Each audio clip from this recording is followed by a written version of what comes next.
기도하겠습니다. 하나님 아버지,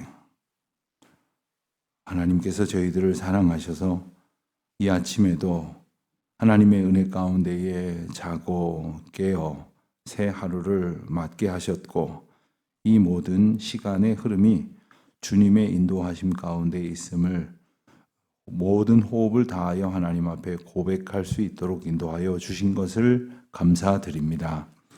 이 아침도 하나님께서 저희들의 발걸음을 인도하여 주셔서 주의 전에 나올 수 있도록 붙들어 주시고, 때로는 저희들의 몸이 연약할 때도 있고 또 때로는 마음이 아주 나태해질 때도 있습니다마는, 하나님께서 저희들에게 오늘 마음의 평강과 또한 이만큼의 믿음을 주셔서 또 이와 같은 몸의 형편을 주셔서 주님 앞에 나올 수 있었습니다.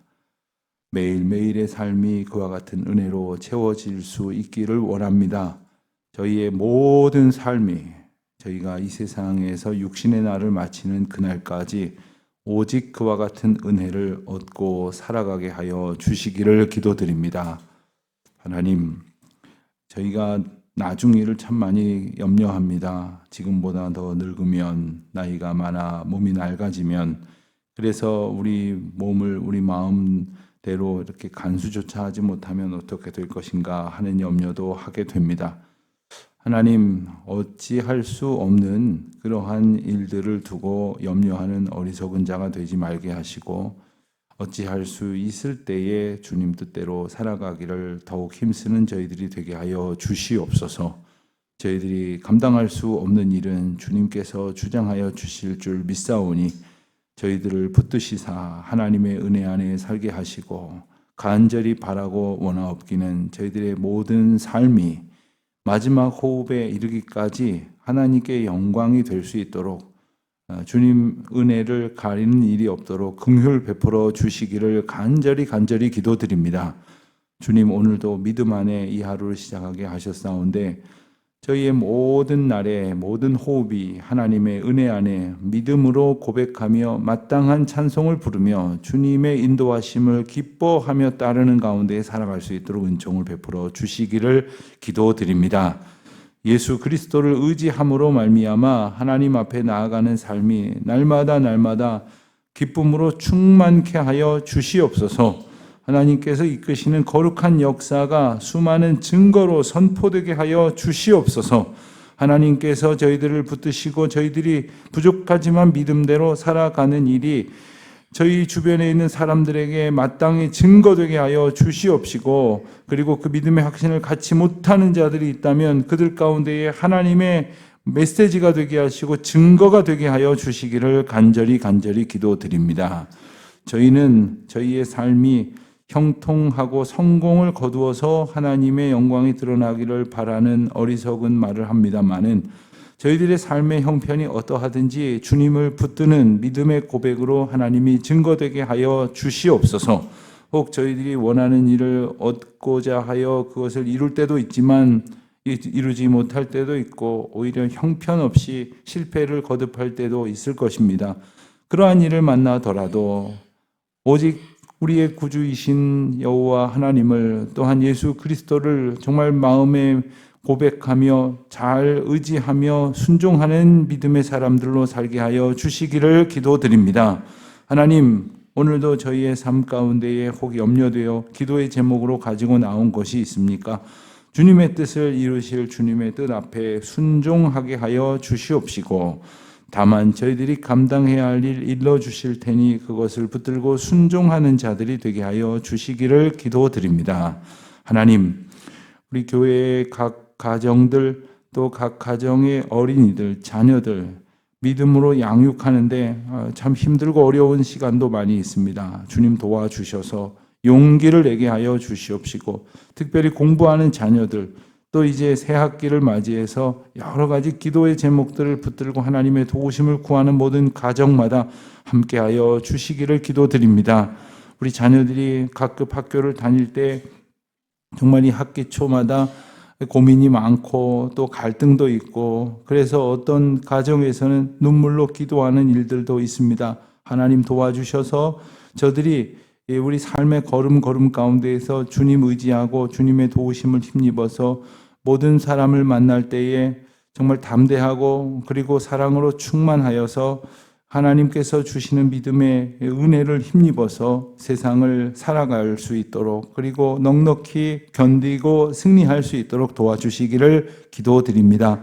하나님, 우리 교우들 가운데에 몸이 불편하신 분들이 많이 계십니다. 하나님, 이전을 생각하면 참 힘들고 어려운 그러한 생각들이 많이 드시겠지만 저희의 몸이 늙어지고 낡아지는 것이 하나님의 섭리 가운데에 있는 일임을 주님의 뜻 가운데에서 저희들이 기억하며 저희의 몸은 비록 늙어지고 낡아지더라도 우리의 영혼을 날마다 소생케 하시는 하나님의 은혜 앞에서 위로를 얻고 평강을 누리는 자들 되게 하여 주시기를 기도드립니다.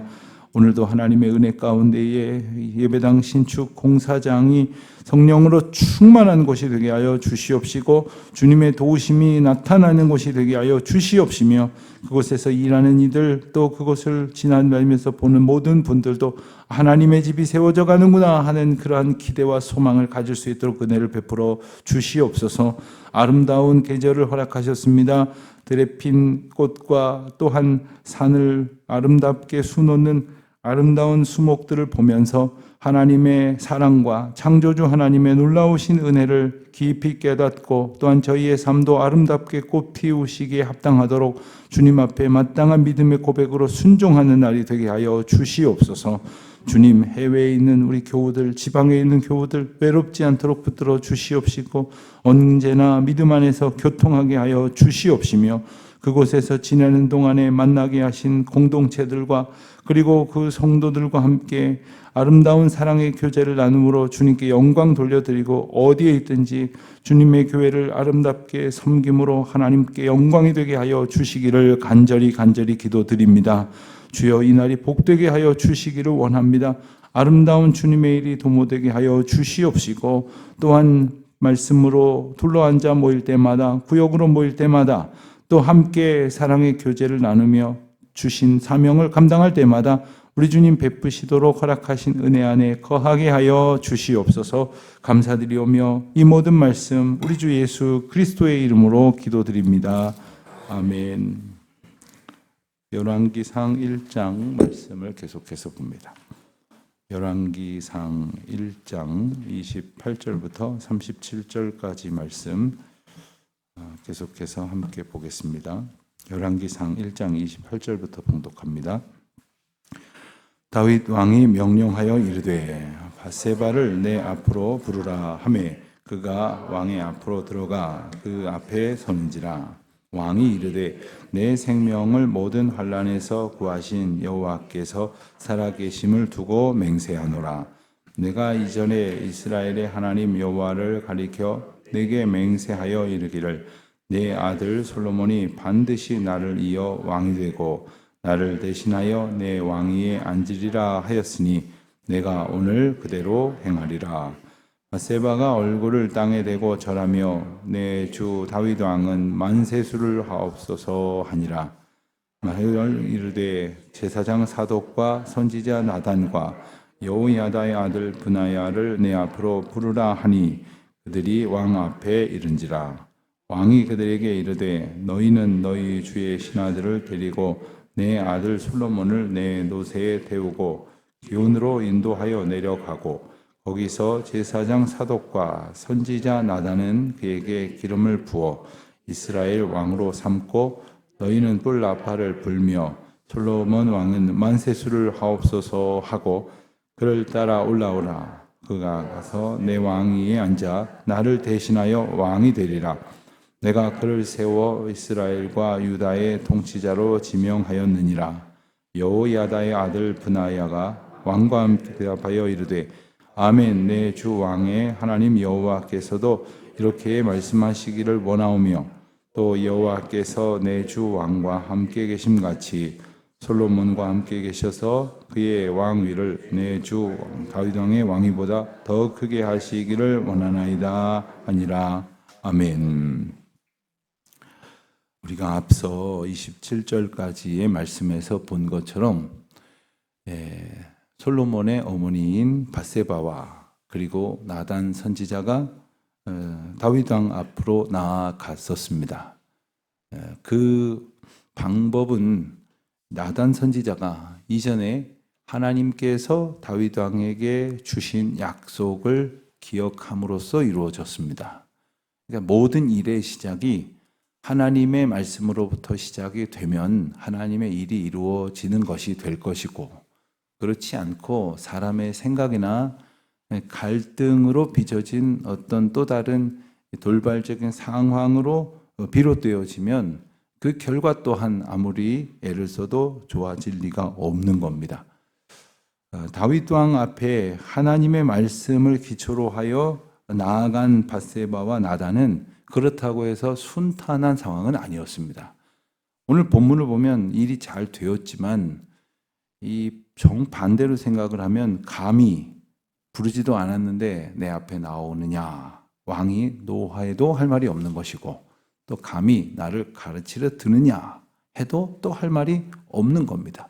다윗 왕의 입장에서 보면 하나님께서 왕에게 그렇게 말씀하셨다고 왕께서 우리에게 말씀하시지 않았습니까?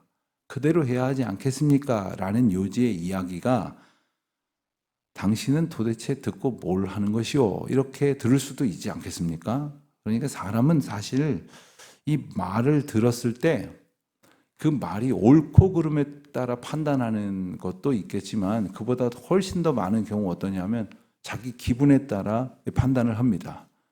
누가 나한테 옳은 말을 했는데도 불구하고 기분 나쁘다고 받아들이지 않는 경우도 있고, 또 옳은 말을 그렇게 기분 나쁘게 하느냐고 그렇게 성을 낼 때도 있지요. 그런데 그 말이 바로 나의 생각이나 저 사람의 생각이 아니라 하나님의 말씀, 특별히 약속으로부터 기초했다는 것을 다윗은 깨달았습니다. 그것을 깨달은 다윗은 29절에서 보니까 즉각적으로 실행을 합니다. 우선 그 이야기를 제일 먼저 제기한 밧세바를 부릅니다. 그리고 왕이 말합니다. 내 생명을 모든 환난에서 구하신 여호와께서 살아계심을 두고 맹세하노라. 그러니까 지금 내가 하는 이야기는 하나님 앞에서 하는 것인데, 그러면서 다윗의 하나님을 고백합니다. 다윗의 하나님은 어떤 하나님이냐? 다윗의 하나님은 바로 내 생명을 모든 환난에서 구하신 여호와 하나님이다 하는 겁니다. 여러 번 말씀드렸지만 여호와라는 의미는 하나님을 호칭하는 여러 명칭 중에 하나로서 그 가운데 약속의 주님이라는 의미가 강하게 담겨 있는 말씀입니다.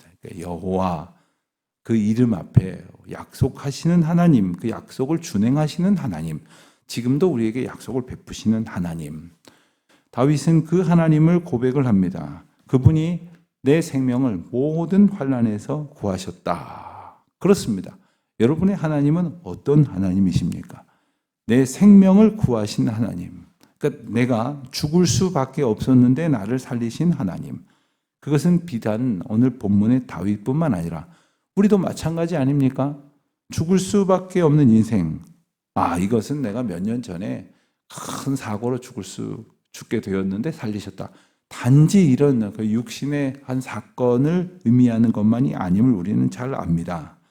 하나님께서 죄로 인하여 죽을 수밖에 없는 나를 살리셔서 하나님의 일을 이루시겠다고 약속하셨죠. 그 일은 바로 30절 말씀에 나오는 것처럼 이스라엘의 하나님 여호와를 가리켜 내게 맹세하여 이르기를 내 아들 솔로몬이 반드시 나를 이어 왕이 되고 나를 대신하여 내 왕이 앉으리라. 이렇게 말씀하셨다는 거예요. 그러니까 하나님의 약속, 하나님의 약속에 담긴 하나님의 긍휼. 자, 그럼 이게 나를 살리신 것과 무슨 상관이 있느냐? 우리가 잘 아는 대로 솔로몬은 밧세바와 다윗의 사이에서 태어난 아들입니다. 그런데 잘 아시는 것처럼 밧세바가 다윗에게 처음 낳았던 아이는 태어나자마자 죽었습니다. 그 아이는 바로 다윗의 범죄의 결과이기도 했습니다. 다윗이 우리아의 아내 바세바를 범하고 그 죄악을 은폐하려고 온갖 악독한 방법을 다 사용을 해서 결국 충직한 신하 우리아를 죽음으로 내몰지 않았습니까? 그 죄를 나중에 나단이 와서 지적하는 장면은 정말 다윗의 인생 가운데 가장 뼈아픈 순간이 아닐 수 없었을 것입니다. 여러분, 누가 내 잘못을 모르겠거니 하고 살거나 혹은 알면 어떡하지 이렇게 불안해하는 것을과는 상상할 수도 없는 상황이라는 것은 내 앞에 딱 나타나서, 그것도 하나님의 메신저인 나단이 와서 당신의 죄가 이러하다라고 지적하였을 때 제 아무리 왕이라고 하여도 다윗의 심정이 어떠했겠습니까? 그런데 그 다윗은 그 죄로 인하여 간절히 하나님 앞에 자복했겠으나 결과적으로 아이를 잃는 아픔을 겪게 되었습니다. 물론 살려달라고 간절히 기도했습니다. 그러나 하나님 그 기도에는 응답하지 아니하시고 하나님의 뜻을 이루어 가셨습니다. 그것은 다시 이제 아이를 허락하시고 그 이름을 여디디아, 즉 하나님을 찬양하라 라는 이름을 주심으로 나게 하셨는데, 그 아이가 바로 솔로몬인 것이죠. 그리고 그 솔로몬을 통해서 하나님의 일을 이루어 가시겠다고, 그가 다윗 왕을 이어서 왕이 되어 그 뒤를 이어 왕이 앉게 하시겠다고 약속하셨습니다. 그러니까 그 죄로 인하여 죽을 수밖에 없었던 다윗을, 그 죄값을 물으시되 살리신 은혜를 베푸셨고, 그리고 그 가운데 나게 하신 왕을 통하여 그 왕위를 이어가게 하셨다. 하나님의 일을 계속 이루어 가게 하셨다라는 겁니다. 여러분, 때로 우리가 하나님 앞에 범죄하면 이런 두려움에 빠지기가 쉽습니다. 하나님이 나를 이제 버리시는 건 아닐까? 이제 하나님을 나를 끊어내 버리는 건 아닐까? 하나님이 너는 안 되겠구나. 너는 이제 문 밖으로 나가라. 이렇게 하시는 건 아닐까? 이런 생각을 하게 될 때가 있습니다. 그런 생각을 만약 하지 않는다면 아예 죄를 안 지었거나 죄를 짓고도 그 죄가 얼마나 엄중한 것인지를 직시하지 못하는 어리석은 자일 것입니다. 그런데 하나님께서 그렇게 나를 끊어내셔도 할 말이 없는 죄인인 나를 용서하시고 그리고 구원하시고 내가 너를 통해서 다시 나의 일을 하겠다라고 말씀하신다면 이게 얼마나 놀라운 일입니까? 하나님은 지금 솔로몬을 통해서 내가 나의 일을 너를 통해서 계속 하시겠다고 말씀을 하시는 거예요. 하나님의 그 구원의 은혜를 베푸신 것을 다윗이 다시금 깨달았습니다. 물론 다윗이 아주 새카맣게 잊고 지냈는지 어땠는지는 모르지만 어쨌든 그 하나님의 일하시는 가운데에 자기가 할 일을 하지 않고 있었어요. 그것은 뭐냐면 솔로몬에게 왕위를 양위하는 것이었습니다. 자기가 그렇게 늙어가지고 몸도 정말 노쇠하여지는 것을 느끼고 있는 상황임에도 불구하고 하나님이 일하실 수 있도록 내가 할 일을 하지 않고 있었다는 거예요. 오늘날 우리의 문제가 이겁니다. 하나님이 일하시기를 기도하고 바란다고 하면서 그 가운데서 내가 할 일을 안 한다는 거예요. 내가 할 일을 하고 하나님이 일하시는 것을 보게 하시는 것이 우리에게 주시는 은혜인데 나는 할 일을 안 하고 하나님의 일을 하시겠거니 하고 있었다는 거죠. 그것을 하나님께서는 깨우쳐 알게 하여 주셨습니다. 사실 어제 오늘 본문에 있어서 다윗의 잘못이 뭐냐 굳이 따진다면 그냥 모르고 있었다는 것이 잘못이겠죠. 그러니까 지금 세상 돌아가는 걸 모르고 있었습니다. 지금 아들 아도니아가 반역을 꾀하면서 자기 주변에 있는 측근들까지 싹 다 데리고 가가지고서는 진짜 이 국가 전복을 꾀하고 있었다고 하는 것을 새까맣게 모르고 있었습니다. 그러나 그것은 모르고 있었다고 해서 잘못이 면해지는 것이 결코 아닙니다. 왜냐하면 하나님이 약속하신 것을 내가 이루어가는 실행을 순종하지 않았기 때문이죠. 오늘도 우리가 기억해야 될 것이 있습니다. 오늘 내가 해야 할 일로 주님 주신 사명을 감당하지 않는 것은 무엇이 있는가? 저는 저대로 할 일이 많습니다. 얼마나 바쁜데 열심히 살고 있습니다. 돈도 벌어야 되고요. 내가 가야 될 곳도 많고요. 나를 찾는 사람도 많습니다. 그런데 그 일로 분주하다고 해서 정작 할 일을 안 하는 것이 면하여지지 않습니다. 이것 또한 게으름이고 이것 또한 나태입니다. 나태는 하루 종일 빈둥거리는 게 나태가 아니라 할 일은 안 하고 온갖 다른 일로 바삐 돌아다니는 것 또한 나태함인 것이죠. 하나님의 은혜로 인하여 다윗은 깨달았습니다. 즉각적으로 실행을 합니다. 저와 여러분도 하나님께서 깨닫게 하신 은혜가 있다면 즉각적으로 실행할 수 있는 순종의 사람 되기를 바랍니다. 다윗은 밧세바를 불러서 통보하고, 그리고 제사장 사독 32절 보니까 선지자 나단, 그리고 브나야, 장수 브나야를 불러서 왕 위를 계승하는 구체적인 그러한 의전을 갖추도록 명령을 합니다. 33절에 보니까 너희는 주의 신하들을 데리고 내 아들 솔로몬을 내 노새에 태우고, 내 노새에 태우고. 사실 노새는 이제 나귀와 말의 그 이종 교배로 인하여 생겨난 어떻게 보면 정통한 그러한 동물도 아니지만, 이 예루살렘에 적당히 언덕이 있고 이런 산악 지형을 다니는 데는 매우 유용한 그런 동물이었다고 전해집니다. 그런데 솔로몬에게 다윗의 노새를 내주었다. 다시 말하면 이제 대통령이 자기 전용기를 내주고 여기에 태워서 다녀오게 하라. 이런 지금 아주 특별한 그를 왕에 준하는 예우를 하라고 이제 왕이 친히 이야기를 하는 거죠. 그렇게 해서 34절, 35절에 보면 그들이 순종을 하여서 이제 솔로몬을 왕위에 계승하겠다고 하는 대답이 나옵니다. 오늘 우리는 이 말씀을 보면서 왕은 누가 세우는가? 하나님이 세우신다는 사실을 분명히 알게 됩니다. 하나님께서 하나님의 일을 하시려고 왕이라는 도구를 택하셔서 삼으시는 거예요. 그런데 우리는 그 하나님의 주권을 생각하지 않으면 어떤 생각이 드냐면, 인류 가운데 가장 훌륭한 사람이 왕이 되나 보다. 가장 잘난 사람이 못난 사람들을 다 누르고 왕이 되나 보다. 가장 훌륭한 사람을 사람들이 왕으로 삼나 보다. 하지만 결코 그런 것은 아닙니다. 다윗도 솔로몬도 하나님 앞에 참 부족하고 결정적인 죄로 인해서 그의 인생이 나락으로 떨어질 수밖에 없는 인생들이었지만, 하나님의 약속 붙들고 의지하고 순종하였기에 하나님께서 그 일을 이루어 가셨습니다. 하나님께서 그렇다면 하나님의 일을 이루어 가시기 위해서는 계속적으로 이렇게 순종하고 훌륭한 사람들만 세우셨느냐? 이스라엘 역사를 통해서 우리가 알듯이 그렇지 않죠. 우리가 열왕기서를 보기 시작을 하는데, 열왕기서 내내 보면은 이 선한 왕과 악한 왕들이 계속해서 반복적으로 이제 등장을 합니다만은, 악한 왕들이 훨씬 더 많았다는 거예요. 왜 그랬느냐? 하나님은 왜 그렇게 악한 리더들을 세워가지고 왜 그렇게 이스라엘과 유다를 혼란스럽게 두셨는가? 그 또한 하나님의 일을 이루시는 과정이라는 것이죠. 요즘 우리는 국회의원 선거를 앞두고 있습니다. 우리는 기도합니다. 하나님 보시기에 합당한 사람을 세워주십시오. 저도 그렇게 기도하다가 어느 날 생각이 들었어요. 합당한 사람이 없을 것 같아요. 하나님 보시기에 합당한 사람은 없어요. 그러면 또 뭐라고 기도하겠습니까? 그러면 덜 나쁜 사람을 세워주십시오 하는데, 하나님은 거기서 착한 사람을 뽑으시는 게 아니에요. 하나님의 일을 이루시려고 하시는 거예요. 그 하나님의 일을 어떻게 이루시는 것일까요? 어떤 보도를 보니까 이번에 출마한 사람 중에 전체의 38%가 전과자래요.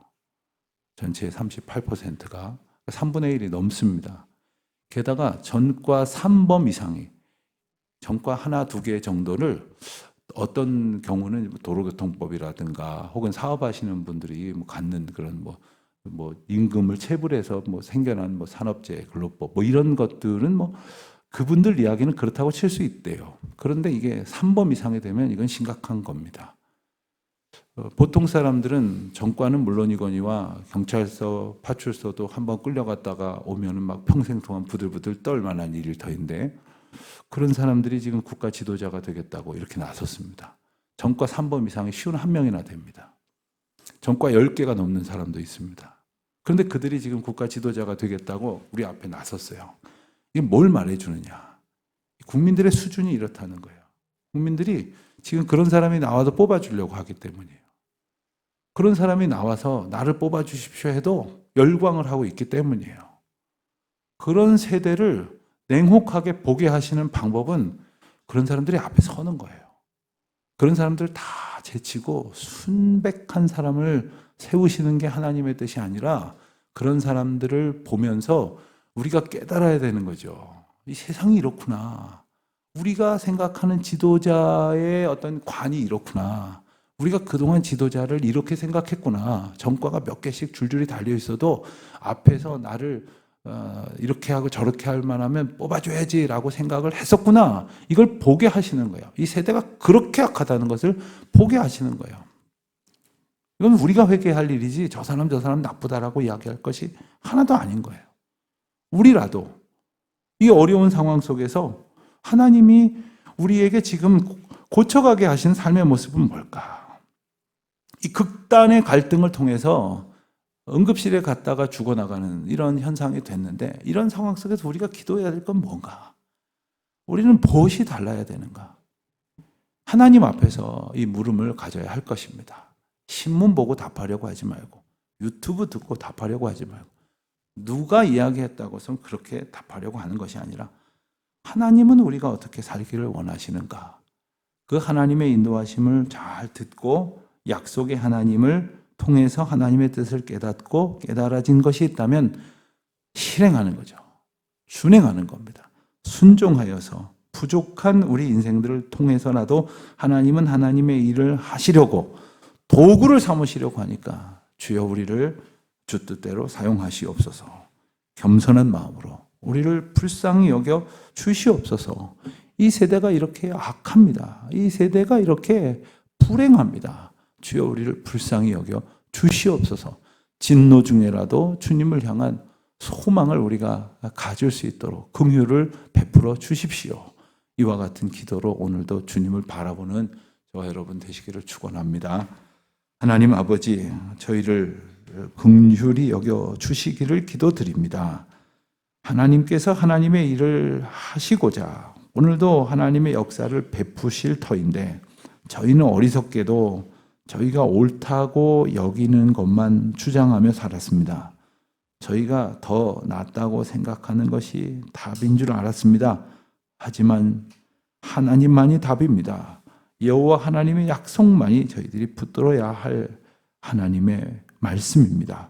겸손히 주님의 뜻 가운데에서 준행하고 순종하는 주의 백성들 되게 하여 주시옵소서. 주 뜻대로 살아가고자 분투하는 저희들에게 하나님의 은혜를 베풀어 주시옵소서. 예수님의 이름으로 기도드립니다. 아멘.